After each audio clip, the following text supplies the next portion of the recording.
Hello and welcome to Your Need to Know. I'm Bill Myers, your guest host this week. Very pleased indeed to be joined by Jodi Lyons, who is the founder and CEO of Senior-Sherpa and the author of The Smart Person's Guide to Elder Care. Jodi, thank you for joining us in studio. I appreciate it. My pleasure. Thanks, Bill.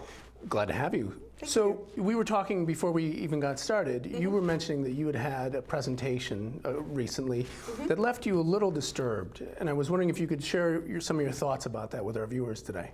Sure. It was interesting. We were talking about life transitions, and particularly how do you know when it's time to transition a loved one to assisted living or bring in home health care, or do they need a nursing home? What happens when you get older? And what I found really disturbing was how many people had no idea when to begin the transition. Why do you think that surprises you, first of all? I mean, do you agree sort of broadly that this country really isn't ready for what everybody's calling the silver tsunami? Or do you think there's something larger at stake or going on there?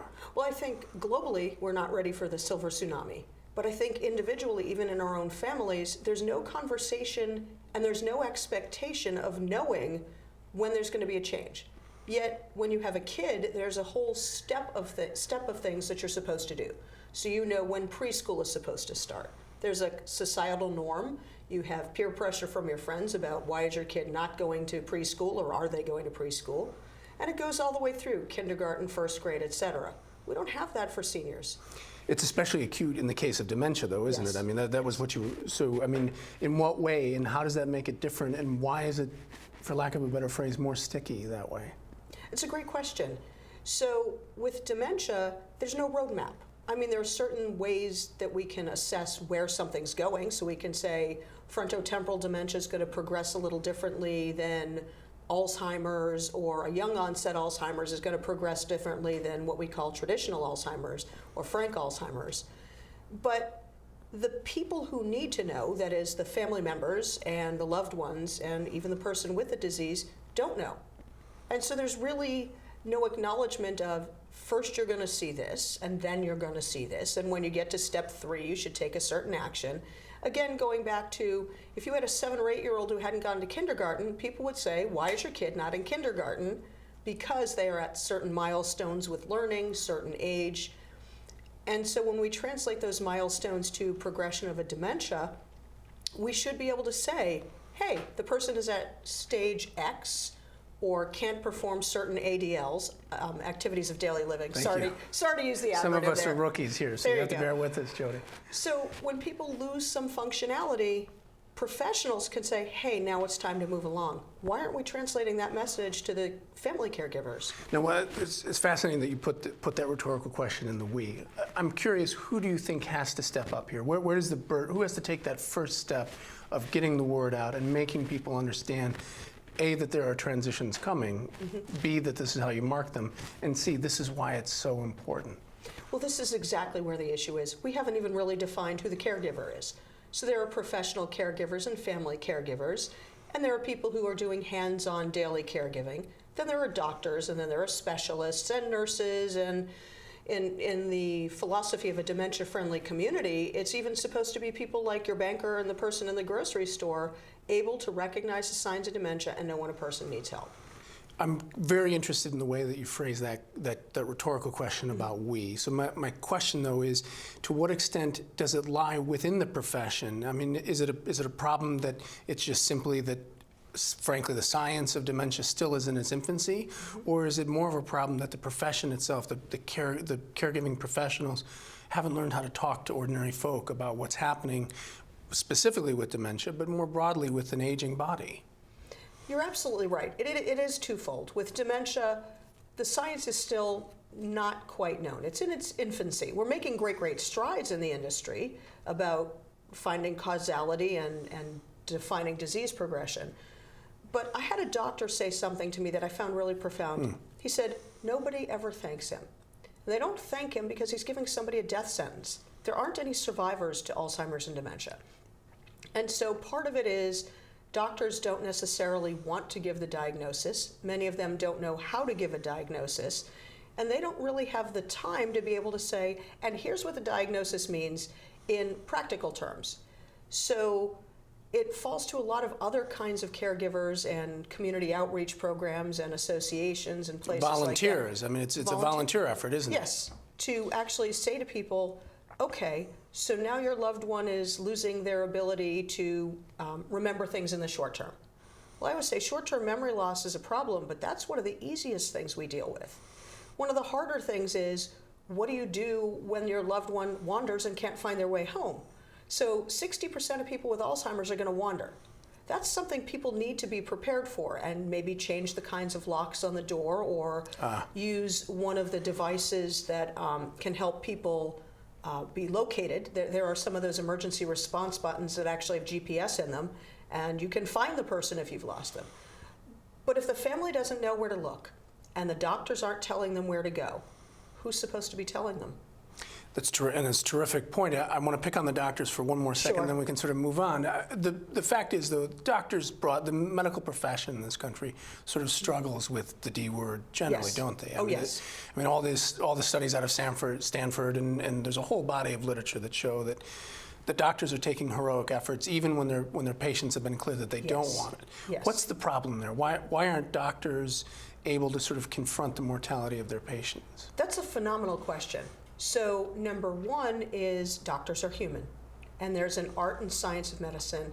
One of the doctors I work with said to me yesterday that he was really upset because he felt that the science that we have that is terrific, that's allowing us to treat people and prolong life, has handicapped the art of being a doctor.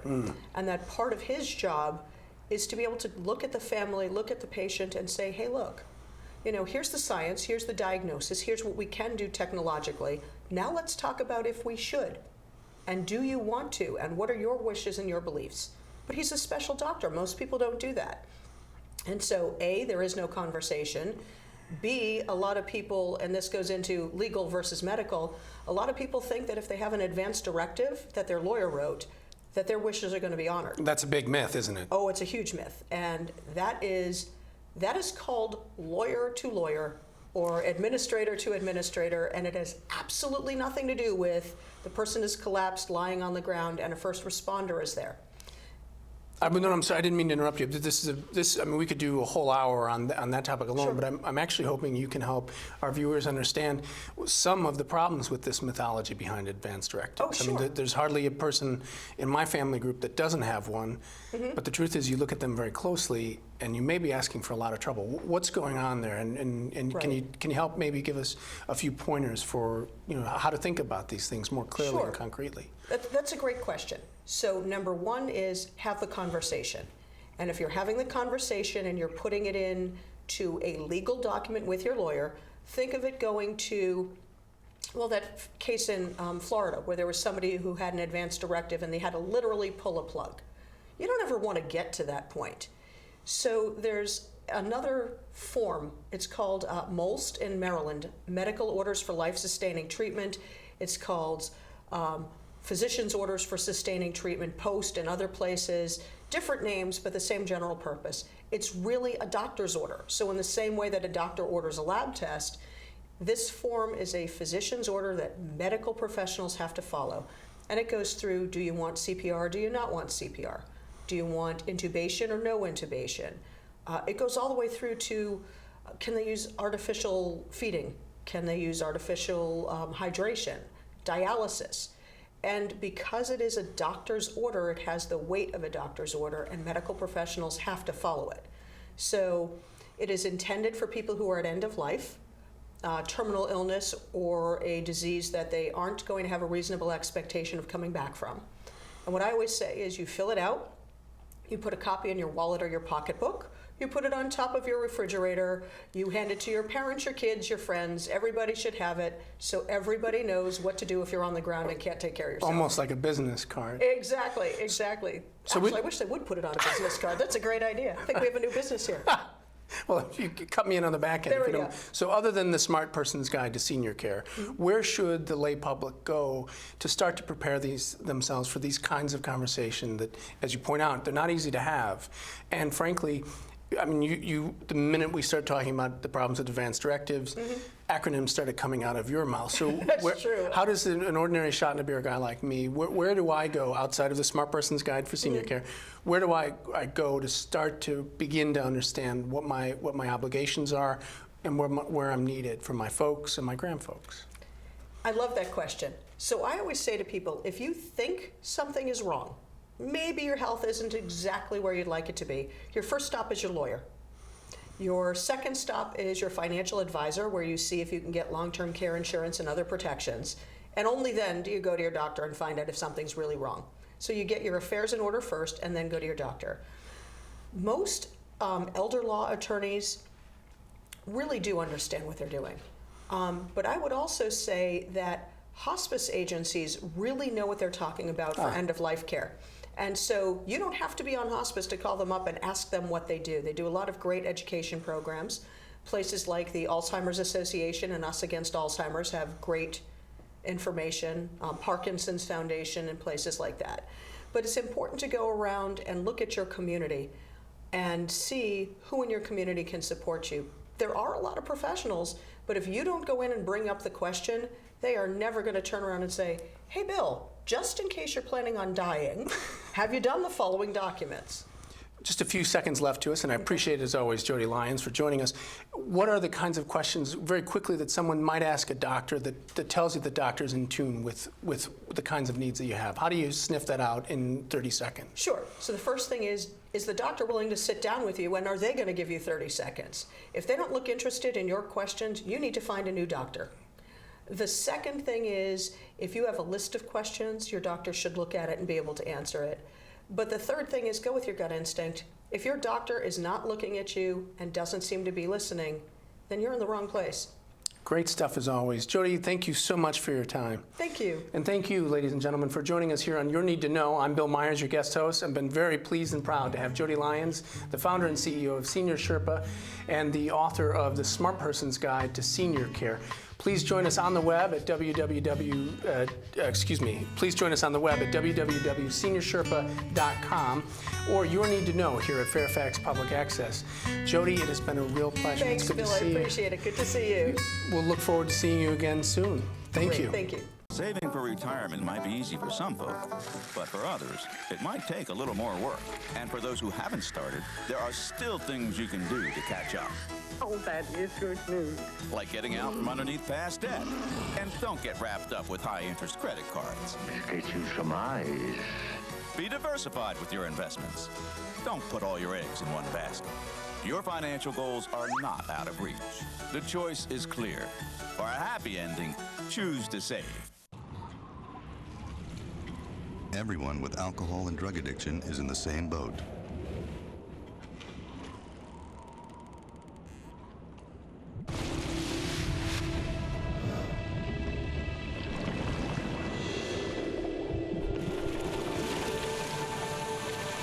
With treatment, you can find solid ground. For drug and alcohol information and treatment referral for you or someone you know, call 1-800-662-HELP.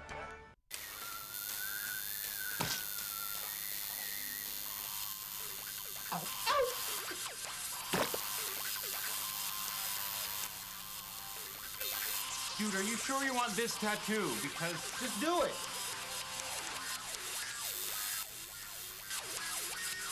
Some mistakes in life are permanent. Like hearing loss. To learn how to protect your hearing, visit asha.org. You've probably heard about heart disease, but did you know that it's the #1 killer of women nationwide? Heart disease claims more lives each year than breast cancer, lung cancer, or strokes combined.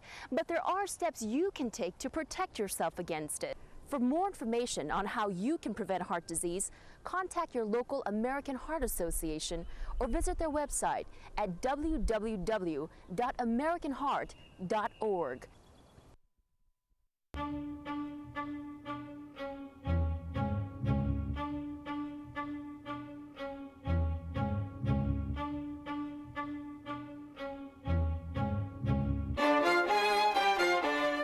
Welcome back to Your Need to Know. I'm Bill Myers, your guest host. Joining us again is Jodi Lyons, CEO and founder of Senior-Sherpa and the author of The Smart Person's Guide to Elder Care. Jodi, thanks for coming back and thanks for staying with us. Thanks, Bill. So we were talking briefly earlier about the notion of transitions, not only within dementia, but within elder care broadly. Don't you think that part of the problem is that we haven't really defined elderhood as a separate category of life in the same way? Yes, I think you're 100% right. So I saw recently that old is 50 and above, but 50 is also middle age, and 50 is the new 30. So what is it? What's one to make of all of that? Exactly, and I'm used to the very old. So I can have an 80-year-old client talking to me about her 105-year-old parent, and that's not at all unusual for me. And it's becoming more and more frequent as time marches on, correct? Absolutely. So we just don't know what we're talking about for elder care or elderhood or any of those words. So the elderhood, for those of you who are at home, it's a coinage by a guy called Bill Thomas, who's a bit of an unreconstructed hippie, but he's making the argument that we have to begin to understand our aging, the last part of our life, as a separate category in the same way that we begin to understand in the last part of the 20th century that early childhood is a separate category of life. I'm curious if you're familiar with some of his arguments on that and whether you agree broadly. Where do you disagree on some of that? I mean, do you think it's overdone? Well, it's interesting because I think it's so very individualized. And I think that if you were to ask 4 80-year-olds what they think about being 80, you're going to get 6 answers. and so I think it's hard to draw a broad brushstroke. But I think one of the things we need to really look at is that phase of life where you're not working full time, where the kids are already raised, and you need to do something else with your life. And so however we define that stage is what we're really looking at. And we need to look at health and wellness, not just getting older, and it's not just a disease state, it's a life state. How do you get people to rethink that? Because it seems from where I sit that that's a pretty ingrained cultural prejudice. That the notion that most of us have is that getting old means dying, and it sucks all the way around. Well, exactly. How do you get people out of that mindset? It's hard because the bottom line is when you use certain words to certain groups of people, they freak out. So if I go to a bunch of people who are in their mid to late 60s right now and I say the word nursing home, they all picture the nursing home their grandparents were in 30 years ago. That doesn't exist in most places anymore. The industry's changed. And elder care in general has changed as people get older to be lifestyle management. So there are communities where there are people who are sick and people who are well, and people who are young and people who are old, and the activities can be college classes, not macaroni art. But there's a real need for education and a real need for, quite honestly, people who are doing marketing for these places to do a better job of marketing and letting people know what they offer. Well, to what extent do you think that that's a sort of we can get into some of the more specifics, but I mean, to what extent do you think that that's a sort of cultural construct or disconnect? That, again, I mean, you don't have to just say nursing home to scare older folks. You can scare any one of us. That's right? true. I mean, I don't know a lot of people who are eager to say, yeah, it's time to move mom and dad into a home, right? You're right. So how do we begin to unpack some of these cultural assumptions that we have? Where do we go to look other than the Smart Person's Guide to Elder Care? Why, thank you. So the first thing is, let's look at the baby boomers for a minute. They're consumers. Look at the baby boomers' parents. They would all say, all hail the mighty doctor. The doctor told me to jump off a cliff, so I should jump off a cliff. Now you have baby boomers. They want to make their own decisions. They're consumers. They want choices. And I think simply by virtue of there being so many baby boomers, they're going to change the culture and face of growing older. They already changed the culture and face of most of the world just by coming through. And it's interesting to me because sometimes I laugh. You had referred to hippies. Right. So I just happen to have a lot of 75-year-old hippies right now. Their attitudes haven't really changed. I think they're going to change the culture rather than the culture changing them. But in fairness, and I want to push back a little bit, Sure. I mean, because I'm an angry Gen Xer, as are you, so I mean, this is our time to be bitter for a second, but one of the difficulties with the baby boom generation as consumers, in fact, is that thus far, when they've been given a chance to sort of test themselves on social needs, they haven't done a very good job, have they? I mean, if we look at sort of early childhood development, the schools have gone to hell, homelessness. Every time that their generation has been tasked with a difficult task, it doesn't feel like they've risen to it.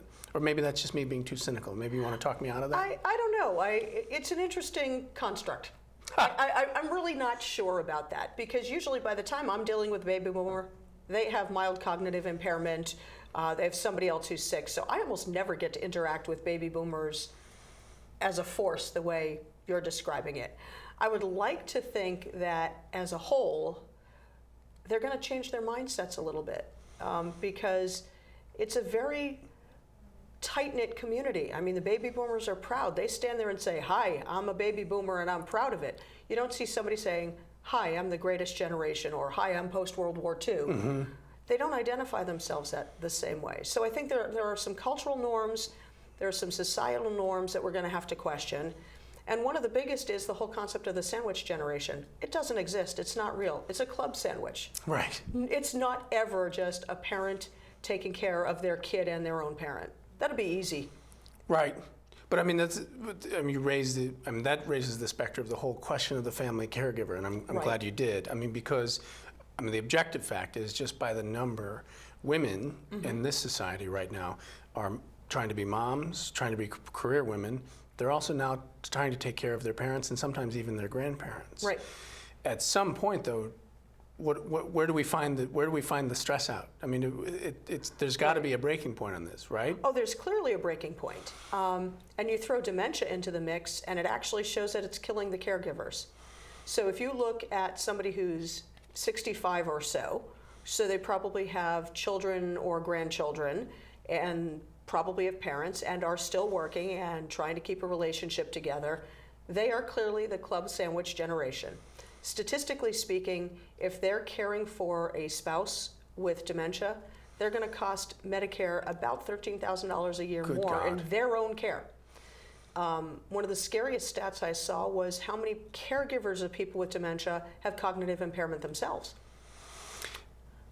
I'm sorry, go ahead. It's killing them. Basically, the caregiving is killing the caregivers. So what then? I mean, given the fact that most of the caregiving that goes on in this country is, again, as we talked about in the first segment, volunteer.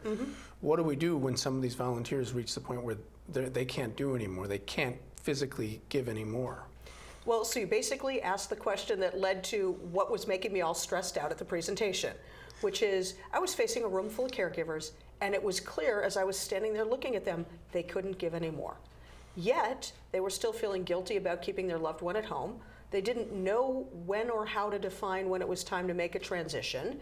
And, there are certain things. Sure, can I go screen somebody and find out what score they got on one of the cognitive tests? Yep. Can I tell you what that means? Does that tell me as a professional when it's time to make a transition? Sure, in the context of activities of daily living, which, by the way, are bathing, dressing, toileting, transferring, and eating. It's that self-care stuff that you do. But the harder part is the IADLs, the instrumental activities of daily living. You're going to have to explain some of that to me. Yes. Sorry. Okay, so the instrumental activities of daily living is the stuff of life. That's what we all do in order to be able to do the ADLs. So the ADL would be eating. Well, that's great. Where'd you get the food from? How'd you cook it?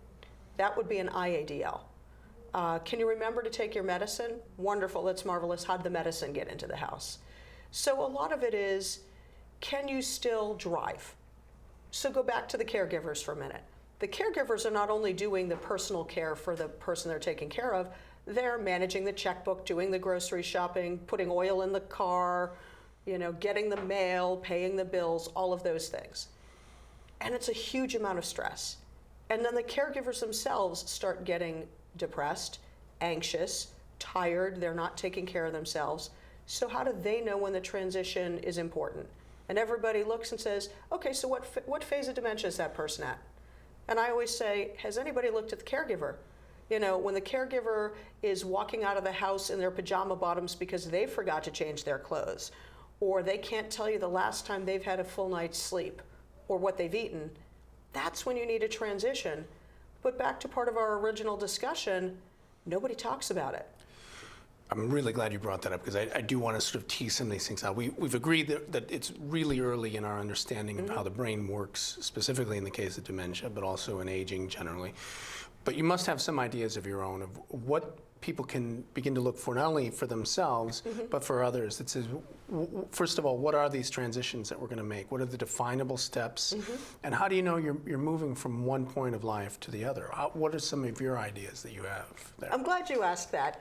So when I first started in this industry, a couple years ago, we'll just leave it at that, people got old, they were sick for about 18 months, and then they died. Correct. End of story. Now you have people with chronic illnesses living 10, 20 years. Even with Alzheimer's. Right. I mean, the mortality rates, I mean, you can get up 6, 7 years on average. Is that Oh, right, somewhere? absolutely. So one of the worst things is when you look at, take Alzheimer's as an example, there are changes in the brain 20 years before there are symptoms. Oof. So when you really look at that, you've got people in their 50s who are starting to have changes in their brain. Maybe it's going to start affecting them. So the first thing is figure out that you're going to have a plan. One of the things that makes me crazy is when people say, I promised I'd never put mom away. You're not putting her anywhere. Sometimes you're just finding the right resources. Acknowledge it up front, and then back up from there and say, what are our resources, family and financial, and what's okay? What's okay with us? And that's the biggest question. When you talk to take it back for a second about the IADLs and the ADLs, the stuff of you got life. the acronyms, yes. It takes me a while, but the stuff of life.